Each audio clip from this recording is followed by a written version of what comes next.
Notary portal के objection, COP में देरी।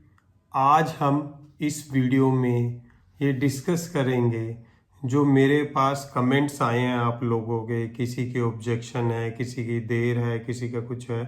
तो आज इस वीडियो में हम ये अपने 12-13 ऑब्जेक्शन हैं जो कमेंट भी आए हैं, ऑब्जेक्शन भी हैं, तो वो हम डिस्कस करेंगे वन बाय वन।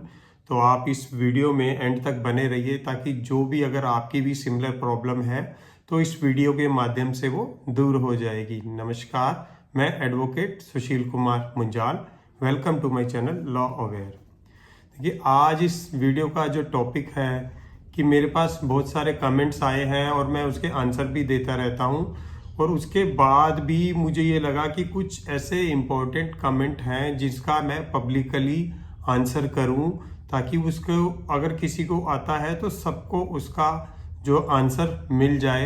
तो आइए स्टार्ट करते हैं आज की वीडियो। वन बाय वन हम लेते हैं जो कमेंट्स हैं। पहला कमेंट आया कि मेरी प्रोफाइल से जो लोड डॉक्यूमेंट मैंने किए थे वो हट गए हैं और जो दोबारा अपलोड कर रहा हूँ तो सर्वर एरर आ रहा है। देखिए, ये मेरे पास कमेंट्स बहुत बार आया है, तो इसका जो मैंने पहले भी आंसर बताया था कि ये नोटरी सर्वर की प्रॉब्लम है। मैं ये पता करके भी आया था। अगर आपको फिर भी प्रॉब्लम हो रही है तो आप उनसे कांटेक्ट कर लीजिए, क्योंकि आपका ये पर्सनली एरर है। ये जो आपकी आईडी पे दिख रहा है कि जो एज पर माई अंडरस्टैंडिंग कि आपके जो डॉक्यूमेंट थे आपने पहले तो अपलोड कर दिए थे, अब वो कुछ भी नहीं दिखा रहा और दोबारा अपलोड नहीं होंगे क्योंकि वो सर्वर का ही एरर है। और दूसरा जो कमेंट है कि सर मैं गुजरात से हूँ, मेरी पुरानी ईमेल आईडी डॉक्यूमेंट अपलोड नहीं हो रहे हैं तो इसलिए ईमेल आईडी चेंज करनी है। देखिए, मैंने पहले भी 2-3 वीडियो में बताया है कि ईमेल आईडी चेंज करने का अभी कोई भी ऑप्शन नहीं है, और अगर आपको ईमेल आईडी चेंज भी करनी है तो वो उन स्टेट्स के लिए है जो अभी ऐड नहीं हुई हैं।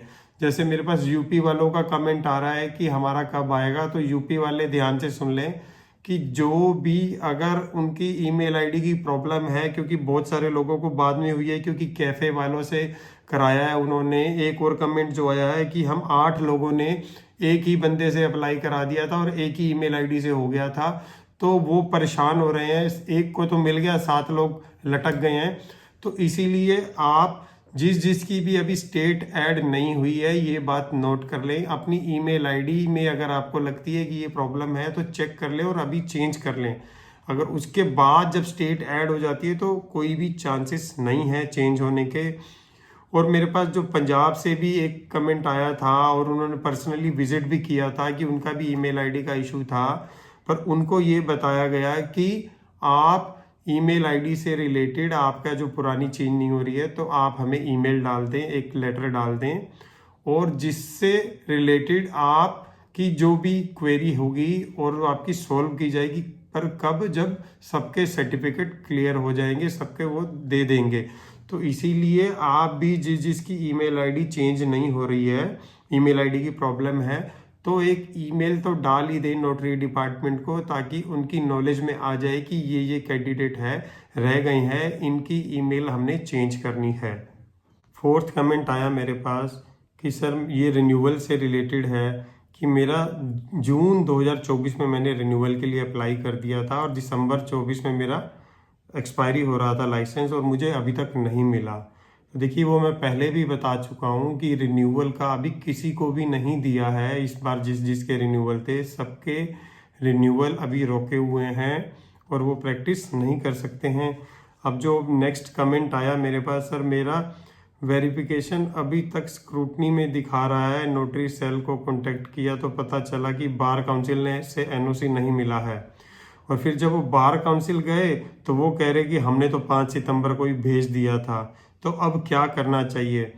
देखिए, जब नोटरी डिपार्टमेंट कह रहा है कि एनओसी नहीं मिला और बार काउंसिल कह रहा है कि एनओसी मिल गया है और वो हमने भेज भी दिया है, तो आप बार काउंसिल से जो लेटर फाइल कीजिए और उसकी जो एक्नॉलेजमेंट है वहाँ पे वो उसको नोटरी डिपार्टमेंट को भी दीजिए और बोलिए कि इनको जो आप बोल रहे हैं कि आपका आया नहीं है एनओसी, वो तो कह रहे हैं कि आ चुका है, तो आप अपना रिकॉर्ड चेक कीजिए। अगर एनओसी नहीं आया तो फिर आप बार काउंसिल में दोबारा जाइए और उनसे कॉपी लीजिए, डुप्लीकेट कॉपी एनओसी की।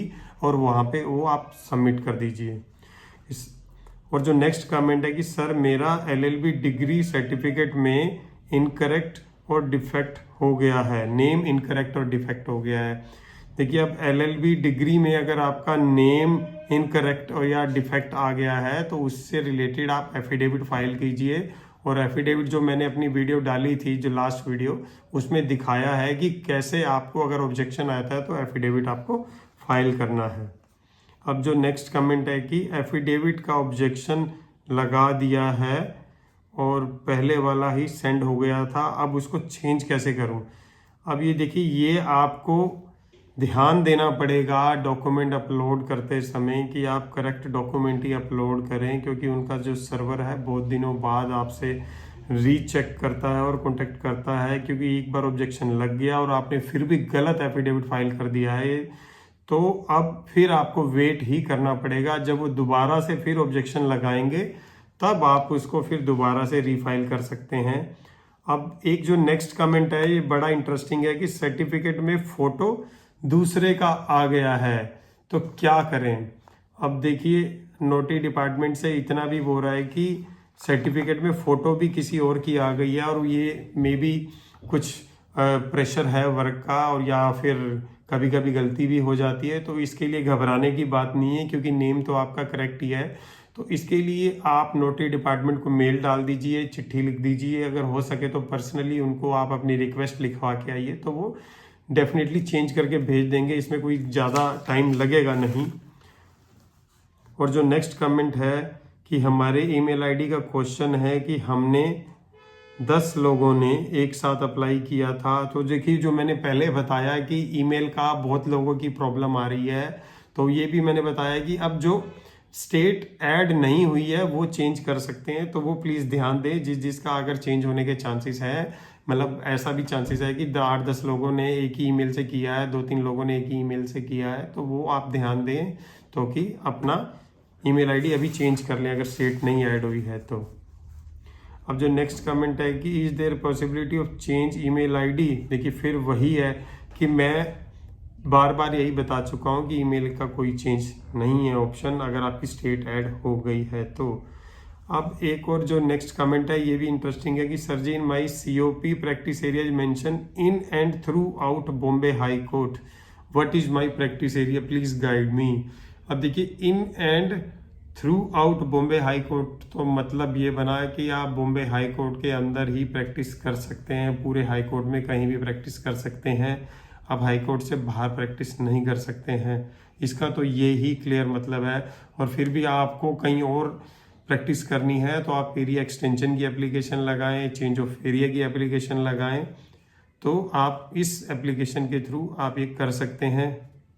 अब जो नेक्स्ट कमेंट है कि मेरे जो डॉक्यूमेंट अपलोड हो गए थे, अब 3 ऑब्जेक्शन आए हैं कि एक तो ओरिजिनल रिसीट नहीं है, एक एफिडेविट का ऑब्जेक्शन है और एक कास्ट सर्टिफिकेट का ऑब्जेक्शन है कि इंग्लिश में ट्रांसलेट नहीं है।